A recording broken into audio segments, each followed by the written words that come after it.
जी नमस्कार।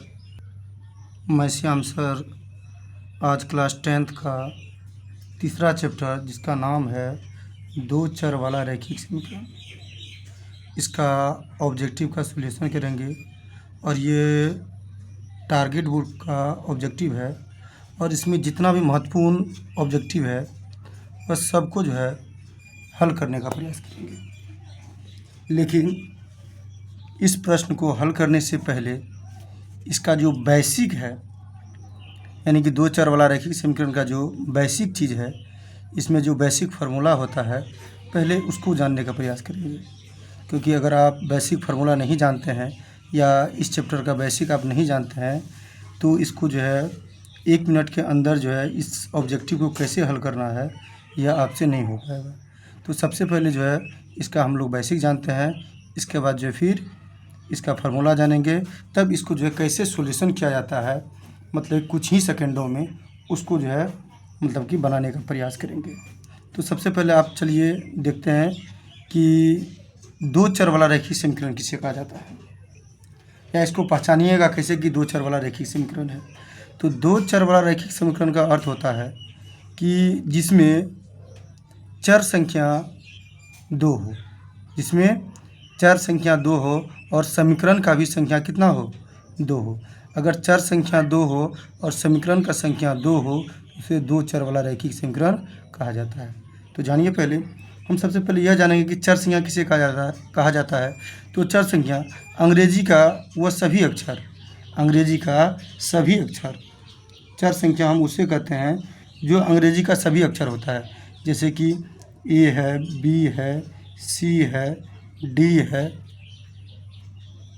ई है, एफ है, यानी कि जेड तक का जितना भी अक्षर है वह सभी का सभी क्या है, चर संख्या है। और अंक में और अक्षर संख्या, यानी कि अंक में जितना भी अक्षर लिखा जाता है, जैसे 1 है, 2 है, 3 है, 4 है, 5 है, यानी कि अप्राकृतिक संख्या भी बोल सकते हैं, या जितना संख्या लिखा जाता है उसे अक्षर कहा जाता है। तो आप यहाँ पे आप समझ गए हैं कि चर संख्या किसे कहा जाता है, अक्षर संख्या किसे कहा जाता है। चर संख्या या अंग्रेजी का जितना भी अक्षर होता है उसे चर संख्या कहा जाता है, यानी कि 1 से लेकर जेड तक को चर संख्या कहते हैं। और अचर संख्या यानी कि गिनती की संख्या को हम क्या बोलते हैं, अचर संख्या बोलते हैं। तो यहाँ बात हो रहा है दो चर वाला रैखिक समीकरण। तो सबसे पहले हम लोग यह जान लेते हैं कि समीकरण को लिखा कैसे जाता है। जैसे अगर आपका जो है क्वेश्चन दिया है 2x + 3y बराबर 7, बराबर कितना, 7, बराबर 7 दिया है। तो इसमें देखिए कि चर संख्या कितना है, तो 2 में भी चर है, 3 में भी चर है, इसमें x है और इसमें y है। तो x भी क्या है, चर संख्या है, और y भी चर संख्या है। तो चर संख्या कितना है, 2 है। तो इसीलिए यह क्या हो गया, दो चर वाला समीकरण, दो चर वाला समीकरण। लेकिन यहाँ पर दो चर वाला रैखिक समीकरण, दो चर, इसमें कितना चर संख्या है, 2 है। तो यह हो गया क्या, दो चर वाला रैखिक समीकरण, दो चर वाला रैखिक। और दो चर वाला रैखिक समीकरण को हल करने के लिए समीकरण भी कितना होना चाहिए, 2 होना चाहिए। ये हो गया एक। और दूसरा मान लीजिए अगर यहाँ पे है 3x + 4y बराबर कितना, 9। इसको मानेंगे क्या, दूसरा समीकरण, इसको क्या मानेंगे, दूसरा समीकरण। तो अब हमको सिर्फ यह जानना था कि दो चर वाला रैखिक समीकरण, तो इसमें दो चर वाला रैखिक समीकरण उसे कहा जाता है जिसमें जो है चर संख्या कितना हो, 2 हो, चर संख्या कितना हो, 2 हो। तो पहला समीकरण में देखिए 2 चर है, एक है x, दूसरा है कितना, y। और दूसरा समीकरण में भी कितना है, इसकी ये x है, ये x है, दूसरा कितना है, y। तो पहला समीकरण हो गया, ये हो गया क्या, दूसरा समीकरण। अब इससे संबंधित कुछ फार्मूला है, इसको थोड़ा जानने का हम लोग प्रयास करेंगे। और इसी फार्मूला से, मतलब कि इसी का फार्मूला से जो है यह समीकरण जो दिया हुआ है, यह समीकरण का जो है हल निकलेगा। और इसमें जो हल निकाला जाता है x और y का जब हम हल निकालेंगे तो इसको जो हम कई विधि से निकाल सकते हैं, जैसे कि विलोपन विधि, बजगौन विधि और प्रतिस्थापन विधि, इससे हम हल निकालते हैं। लेकिन यह दो चर वाला रैखिक समीकरण, दो चर वाला रैखिक समीकरण को जो है हल करने के लिए सबसे पहले इसमें माना जाता है a1, b1 और c1, इसके बाद a2, b2 और c2, और दो चर वाला रैखिक समीकरण को हल करने के लिए x और y मान निकालने के लिए समीकरण भी कितना होना चाहिए? 2। समीकरण कितना होना चाहिए? 2। अगर एक ठो समीकरण है तो इसका हल नहीं निकलेगा। समीकरण कितना होना चाहिए? 2। जिस तरह जो है पहला समीकरण है 2x + 3y = 7 और दूसरा है कितना? 3x + 4y। 3x + 4y = कितना? 9। तो समीकरण कितना है? 2। अगर दो समीकरण रहेगा तब जो है इसका जो है 2 हल निकलेगा। अगर एक ठो समीकरण रहेगा तो इसका हल नहीं निकलेगा, इसका कोई भी हल निकल ही नहीं सकता है। तो अब यहाँ पे हम बात किए थे a1, b1 और c1 का, इसके बाद a2, b2 और c2 का। तो यहाँ हमको जानना है कि a1 किसे कहा जाता है, b1 किसे कहा जाता है, c1 किसे कहा जाता है, a2, b2 और c2 किसे कहा जाता है। तो सबसे पहले जान लीजिए, आपका जो है जब भी कहेगा इस ढंग का सवाल बनाने के लिए कि दो चर वाला रैखिक समीकरण में जो है x और y का मान ज्ञात कीजिए, तो इसमें जो है इस तरह का समीकरण दिया रहेगा 2 ठो, और 2 ठो जब समीकरण दिया रहेगा तो इसको मानेंगे a1, इसको मानेंगे b1 और इसको मानेंगे क्या? c1, और फिर इसको मानेंगे a2, इसको मानेंगे b2 और इसको मानेंगे c2। इस प्रकार से हमको पता चल गया कि a1 किसे कहा जाता है। तो a1 बराबर हो जाएगा 2, b1 बराबर हो जाएगा 3 और c1 बराबर हो जाएगा कितना आपका? 7। समीकरण जब 2 ठो रहेगा तब। इसके बाद जो है a2 बराबर हो जाएगा 3, b2 बराबर हो जाएगा 4 और c2 बराबर हो जाएगा आपका कितना? 9। कितना होगा? 9। इस प्रकार से हम लोग जो है जान गए हैं कि a1, b1 और c1 मतलब कि समीकरण से कैसे हमको जो है पता करना है, और a2, b2, c2 यह भी जो है समीकरण से हमको कैसे पता करना है। तो अब जो है हमको यह कमेंट करके बताइए कि इसमें जो है c2 बराबर कितना होगा, c2 बराबर कितना होगा, और जो है b1 बराबर कितना होगा। अब इस दो चर वाले रैखिक समीकरण का कुछ महत्वपूर्ण फार्मूला है, जिससे जो है इसमें ऑब्जेक्टिव जो बनेगा उसको थोड़ा देखेंगे। आइए थोड़ा जो है फार्मूला को हम लोग देखते हैं। इसमें हम कुछ फार्मूला, बेसिक फार्मूला लिखे हैं, थोड़ा इसको जानिए। इसमें देखिए फार्मूला जो दिया गया है, इसमें आपसे क्वेश्चन पूछेगा कि समीकरण प्रतिच्छेद है इस तरह का। अभी जैसे आपको हम बताए थे कि इस तरह का समीकरण दे देगा, जैसे कि 2x + 3y = 7, इसके बाद 3x + 4y = 9, इस टाइप का समीकरण दे देगा। और इसी समीकरण से जो है आपसे क्वेश्चन मतलब कि पूछेगा। तो क्वेश्चन में क्या पूछेगा, आइए देखते हैं। क्वेश्चन में आपसे पूछेगा कि बताइए कि दो समीकरण है, जैसे कि समीकरण दे देगा इस टाइप से 2x + 3y = 4, इसके बाद 5x + 6y बराबर कितना? 8 बराबर कितना? 8। अब इसमें आपको कहेगा कि बताइए कि यह कौन सा हल है, यह कौन सा हल है, प्रतिच्छेद है कि अद्वितीय है कि संगत है कि अविरोधी है, यह कौन सा हल है, कौन सा हल है। या तो आपको जो है इस टाइप से दे देगा, कहेगा कि इस टाइप का समीकरण दे देगा, कहेगा कि समांतर है कि कोई हल नहीं है कि असंगत है। तो सबसे पहले हम लोग जो है इसका फार्मूला को जो है बारीकी से पहले समझ लेते हैं, इसके बाद जो फिर इसको सॉल्यूशन करने का प्रयास करेंगे। तो पहले देखिए इसमें क्वेश्चन रहेगा, क्वेश्चन पूछा जाता है कि प्रतिच्छेद का क्या फार्मूला होता है। तो प्रतिच्छेद का जो फार्मूला होता है वो होता है a1/a2 नहीं है बराबर b1/b2 का। ये प्रतिच्छेद का फार्मूला है, और प्रतिच्छेद का ही दूसरा नाम है अद्वितीय। प्रतिच्छेद का ही दूसरा नाम क्या है? अद्वितीय। अद्वितीय बराबर भी फार्मूला होता है a1/a2 नहीं है बराबर b1/b2, और इसी का जो है तीसरा नाम है संगत। संगत का भी यही फार्मूला है, a1/a2 नहीं है बराबर b1/b2। और अविरोधी यानी कि इसका विरोध नहीं कर, जो इसका विरोध नहीं करता है। तो अविरोधी का भी फार्मूला यही होता है, a1/a2 नहीं है बराबर b1/b2 का, नहीं है बराबर b1/b2 का। तो इसमें आपको समझना है, ये हो गया आपका a1, ये हो गया आपका b1 और ये हो गया आपका c1, और यहाँ पे ये हो जाता है आपका a2 और ये हो जाता है b2 और ये हो जाता है c2। तो इसको जो सॉल्यूशन हम बाद में करेंगे, पहले फार्मूला को समझ लेते हैं। कभी कभी फार्मूला आता है कि समांतर है, समांतर का क्या फार्मूला होता है। तो समांतर का फार्मूला होता है a1/a2 बराबर b1/b2, लेकिन b1/b2 नहीं है बराबर c1/c2 का। और कभी कभी जो है समांतर का ही दूसरा नाम होता है कोई हल नहीं है, कोई हल नहीं है। तो कोई हल नहीं है तो इसका क्या फार्मूला होता है, इसका फार्मूला होता है a1/a2 बराबर b1/b2 नहीं है बराबर c1/c2। कहने का मतलब है कि समांतर और कोई हल नहीं है, समांतर और कोई हल नहीं है। यह दोनों का फार्मूला यही होता है। यहाँ तक कि असंगत का भी यही फार्मूला होता है। क्या होता है? A1/A2 B1/B2 नहीं है बराबर C1/C2 का। इसके बाद विरोधी का भी यही फार्मूला होता है। A1/A2 बराबर B1/B2 नहीं है बराबर C1/C2 का। अब चलिए अगला फार्मूला देखते हैं। अगला आता है क्या कि यह कौन सा हल संपाती है, इनमें कौन संपाती है। तो संपाती का फार्मूला क्या होता है, थोड़ा देख लीजिए कि संपाती का फार्मूला होता है A1/A2 बराबर B1/B2 नहीं है बराबर C1/C2 का। और इसी का दूसरा नाम है अपरिमित अनेक हल। तो अपरिमित अनेक हल का भी यही फार्मूला होता है। A1/A2 बराबर है B1/B2 और बराबर किसका? C1/C2 का। इसके बाद संगत आश्रित इसका भी फार्मूला यही होता है। A1/A2 B1/B2 और बराबर है किसका? C1/C2 का। फिर समझिएगा, संगत आश्रित का फार्मूला क्या होता है? A1/A2 बराबर B1/B2 बराबर C1/C2।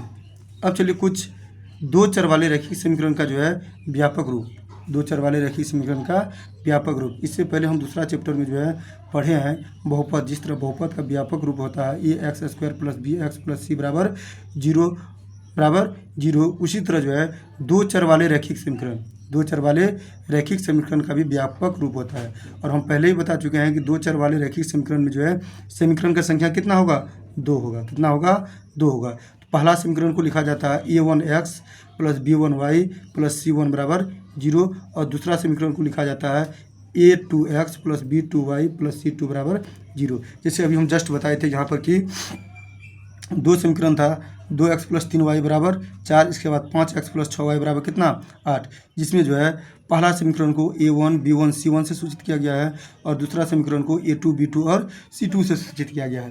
तो जिसमें जो है पहला समीकरण को जो 2x + 3y बराबर 4 है तो a1 बराबर होगा 2, b1 बराबर होगा कितना? 3 और c1 बराबर कितना होगा? 4 और a2 बराबर हो जाएगा आपका 5, b2 बराबर होगा 6 और c2 बराबर कितना होगा? 8। कितना होगा? 8। तो उसी तरह जो है देखिए दो चर वाले रैखिक समीकरण का जो है व्यापक रूप होता है।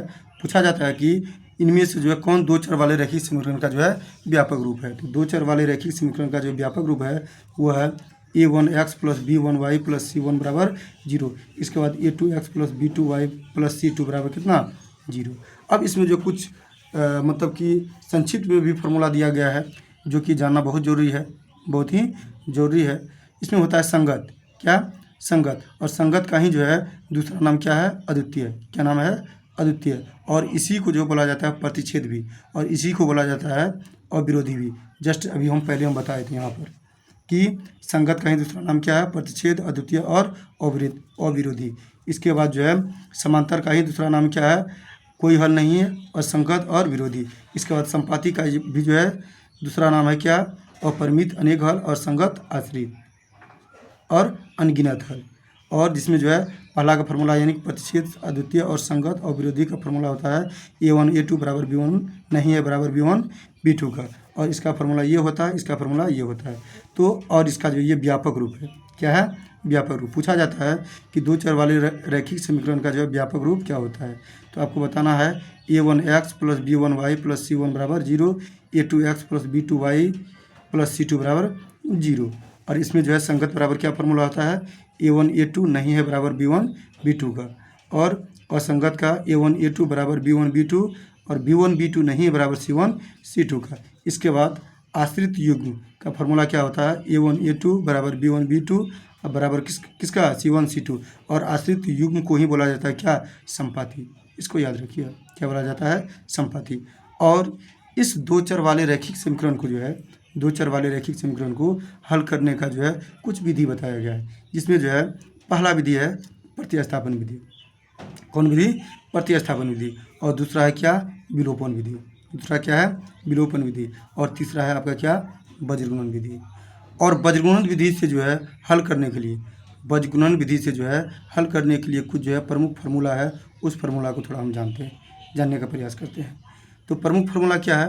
तो अभी हम जस्ट बताए थे दो चर वाला रैखिक समीकरण में जो है हम x और y के वैल्यू, किसका? x और y का वैल्यू ज्ञात करते हैं। तो x और y का वैल्यू ज्ञात करने के लिए जो है वज्रगुणन विधि से, कौन विधि से? वज्रगुणन विधि से एक्स और वाई के वैल्यू ज्ञात करने के लिए एक्स बराबर फार्मूला होता है, एक्स बराबर फार्मूला होता है B1C2 minus B2C1 but A1B2 minus A2B1। ये बीजगुणन विधि से जो है दो चर वाले रैखिक समीकरण का जो है एक्स का मान ज्ञात करने का फार्मूला है B1C2 माइनस B2C1, इसके बाद A1B2 माइनस A2B1। इसके बाद जो है वाई बराबर फार्मूला होता है C1A2 minus C2A1 but A1B2 minus A2B1। ये तो आप अभी समझे हैं इसका फार्मूला कि फार्मूला को जो है हम लोग किस तरह से जो है मतलब कि सवाल में इसको जो है यूज करेंगे, ये फार्मूला के बारे में जाना है। और एक बात जान लीजिए, इस चैप्टर का जो है अगर समीकरण को हल करना है यानी कि आसान तरीक़ा से अगर आपको जो है मतलब कि बनाना है तो हम जितना भी फार्मूला बताए हैं उस फार्मूला को जो है याद करना ही होगा। अगर आप फार्मूला को याद नहीं करते हैं तो आपका एक भी सवाल नहीं बनेगा। और इससे संबंधित कुछ जो है इम्पोर्टेंट हम थोड़ा जो है बेसिक क्वेश्चन हम बता रहे हैं, इसको थोड़ा समझिएगा। अगर इसको आप समझ जाते हैं तो आपका सवाल जो है बहुत ही आसान तरीक़ा से बनेगा, बहुत ही आसान तरीक़ा से बनेगा। अब थोड़ा सा जो है सवाल को देखिए। जैसे सवाल में अभी हम बताए थे कि एक सवाल था, सवाल क्या था आपका कि सवाल था आपका कि 2x प्लस 3y बराबर 4, ये समीकरण 1 है।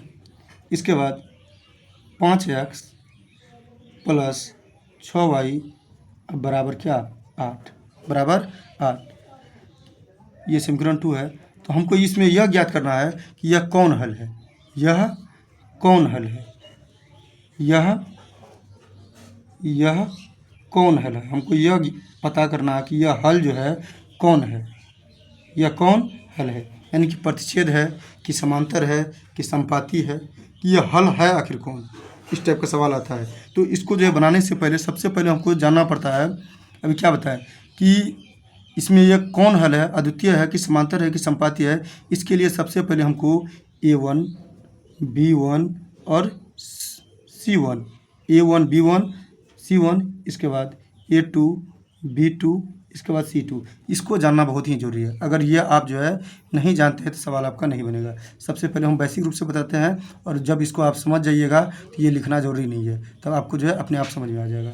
तो अब यहाँ पे कह रहा है सबसे पहले हमको क्या जानना है, A1 B1 C1। जब भी इस ढंग का सवाल है और पूछे कि अद्वितीय है कि समांतर है कि संपाती है और इस टाइप का समीकरण है, तो सबसे पहले क्या निकालना है, A1 B1 C1 और A2 B2 C2। सबसे पहले इसको जान लेना है, इसको जानने के बाद ही आपका सवाल बनेगा। तो A1 बराबर लिखेंगे कितना 2, कितना 2। अगर यहाँ पे माइनस लगा रहता है तो माइनस भी हम लिखते हैं, ऐसा नहीं कि माइनस नहीं लिखते।